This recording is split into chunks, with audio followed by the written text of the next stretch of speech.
처음부터 식물 상태가 안 좋아지는 건 아니에요.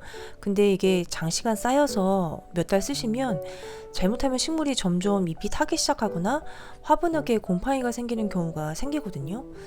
아, 왜 이러지? 물을 너무 많이 줬나? 보통 그런 생각이 들게 되잖아요. 근데 문제가 화분이었다는 사실은 정말 생각지도 못했어요. 이렇게 단순하게 가격이 저렴해서 디자인이 예뻐서 이렇게 화분을 선택하시는 건 정말 비추예요.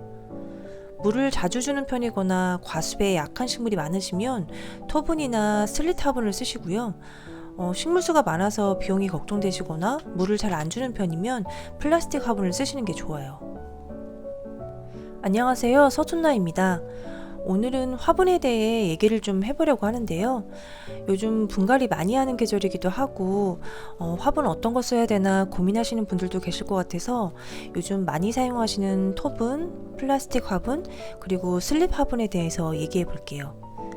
저도 처음 식물을 키우기 시작했을 때 남들이 좋다는 거, 예쁜 거 위주로 화분을 샀던 것 같아요. 한때는 토분이 좋다고들 해서 정말 많이 썼거든요. 심지어 2-3시간 가서 토분을 사오기도 했고요.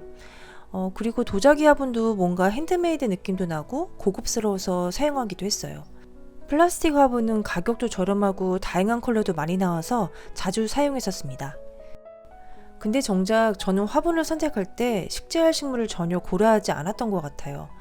저희 집은 햇빛도 적고 통풍도 잘 안 되는 환경이고요. 제가 주로 키우는 식물들은 대부분 과습에 약했어요.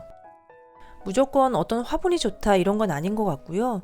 식물의 특성이나 우리 집 환경에 따라 선택하시는 게 중요한 것 같습니다. 첫 번째 소개해드리는 화분은 토분입니다. 토분은 흙으로 만들어져서 공기와 물이 잘 통해요. 그래서 통기성과 배수력이 매우 좋습니다. 토분에 이렇게 물을 뿌리면 토분이 젖었다가 바로 마르잖아요. 그만큼 물이 빠르게 마르기 때문에 과습 걱정을 덜 수 있고 무게감이 있어서 안정적이기도 해요.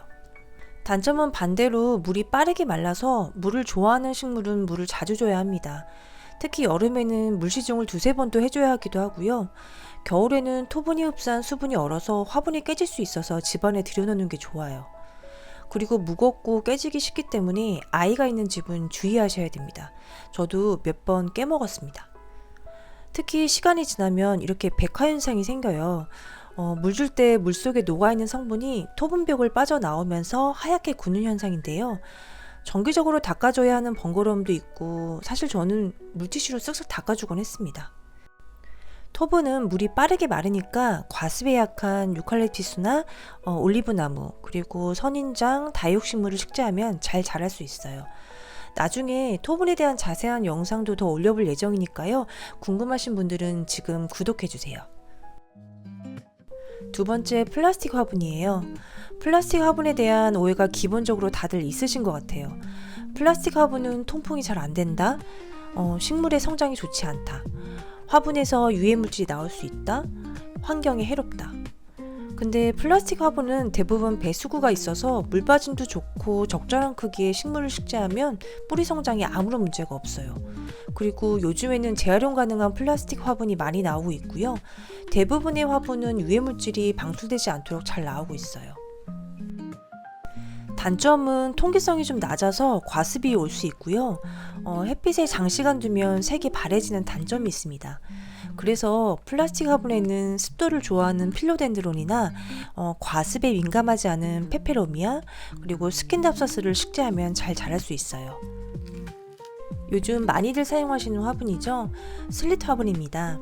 슬릿 화분은 이렇게 화분 옆면, 아랫면에 틈이 있어서 물이 잘 빠지고 공기가 잘 통하게 되어 있어요. 그러다 보니까 열기 배출에도 좋아서 여름에 과열로 뿌리가 손상되는 것도 막아줘요. 그리고 루핑 현상이라고 해서 뿌리가 화분 벽을 빙글빙글 도는 걸 줄여줘서 뿌리 발달에 도움을 줍니다. 루핑 현상이 왜 생기냐면요.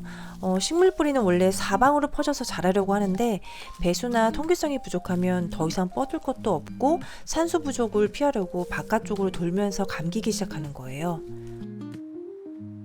슬릿 화분의 단점은 이것도 물이 쉽게 빠져나가서 자주 물을 줘야 하고요. 이렇게 물을 주면 바로 물이 흘러내려서 받침대에 물이 넘치기 일쑤예요. 요즘 투명한 화분도 많이 쓰시는데요. 투명하다 보니까 뿌리가 빛의 스트레스를 많이 받을 수 있어요. 그리고 내부에 녹조나 곰팡이가 생기기 쉽고 자외선 때문에 화분이 뿌옇게 변색되기도 합니다. 슬릿 화분은 뿌리 발달이 빠른 식물을 식재하면 좋은데요. 몬스테라나 허브류 식물들, 그리고 아이비 같은 식물에게 좋아요. 참고로 채소도 잘 자랍니다. 화분은 식물에게 집이잖아요. 햇빛, 바람, 물 다 잘 관리해도 집이 맞지 않으면 식물이 힘들 수 있어요. 무조건 토분이 좋다, 플라스틱은 무조건 안 좋다, 뭐 이런 건 정말 아니고요. 화분마다 특성을 잘 알고 내가 키우는 식물에게 맞는 걸 골라주는 게 진짜 식물 사랑 아닐까요? 다음에도 식물에 대한 얘기 가득한 내용으로 영상 올려볼게요.